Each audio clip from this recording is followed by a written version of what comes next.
मुखेड तालुक्यातील लेंडी धरणग्रस्त गावांना शासनाकडून सतर्कतेचा इशारा। लेंडी धरणग्रस्त अनेक गावे पाण्याखाली, अनेकांचे संसार पुरात उद्ध्वस्त, नागरिकात भीतीचे वातावरण। एनडीआरएफ टीमकडून लोकांना सुरक्षित ठिकाणी हलवण्याचं काम चालू। मुखेड तालुक्यातील मुक्रमाबाद लेंडी धरणग्रस्त गावांना पुरांच्या पाण्याचा वेढा पडला असून रावणगाव, हासनाळ, मुक्रमाबाद, भेंडेगाव, भिंगोली, मारजवाडी, भासवाडीसह इतर अनेक गावे पाण्याखाली गेले असून शेतकऱ्यांचे कित्येक जनावरे मृत्युमुखी पडल्याचं कळते।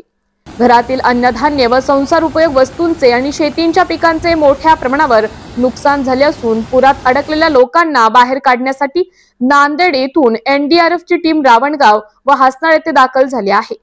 एनडीआरएफ टीम कडून पुराच्या पाण्यात अडकलेल्या लोकांना बाहेर काढण्याचं काम जोमाने चालू असून या पूरग्रस्त परिस्थितीवर लक्ष ठेवण्यासाठी देगलूर विभागीय उपजिल्हाधिकारी अनुप पाटील, मुखेडचे कर्तव्यदक्ष तहसीलदार राजेश जाधव साहेब, मुखेड पंचायत समिती गट विकास अधिकारी CL रामोड, पोलीस निरीक्षक लक्ष्मण केंद्रे हे घटनास्थळी हजर असून कोणतीही जीवितहानी होऊ नये म्हणून ते पूर परिस्थितीवर लक्ष ठेवून आहेत।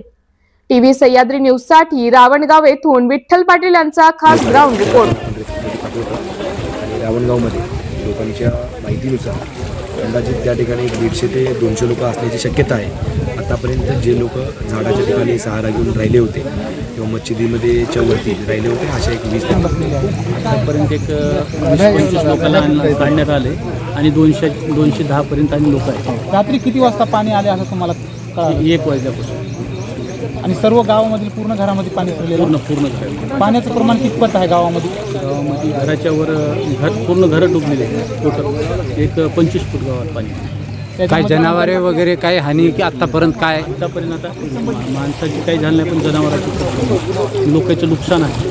पूर्ण लोकांचे खायचे साहित्य सगळं संसार पूर्ण बर्बाद होऊन गेले। इरिगेशन खात्याला आम्ही वेळोवेळी त्याला एक गेट फोडण्यासाठी सांगितलं, पण त्यांनी कधी लक्ष देण्यात त्याच्यावर आणि सिरियसली घेतले नाही।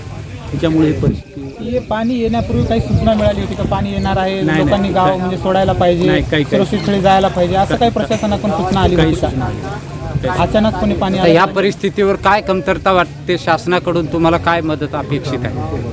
लेंडी धरणामध्ये खूप नुकसान झालेलं आहे। लेंडी धरण करतेवेळेस आम्ही म्हणत होतो की लोक घरं बांधले नसल्यामुळं 5 ते 6 महिने त्याला टाईम द्या घर बांधण्यासाठी, लोक उघड्यावर संसार पडेल, घरभरणी करणं काय ही आमची भूमिका होती, तर त्याने न ऐकल्यामुळे ही परिस्थिती खूप मोठी बिकट आहे।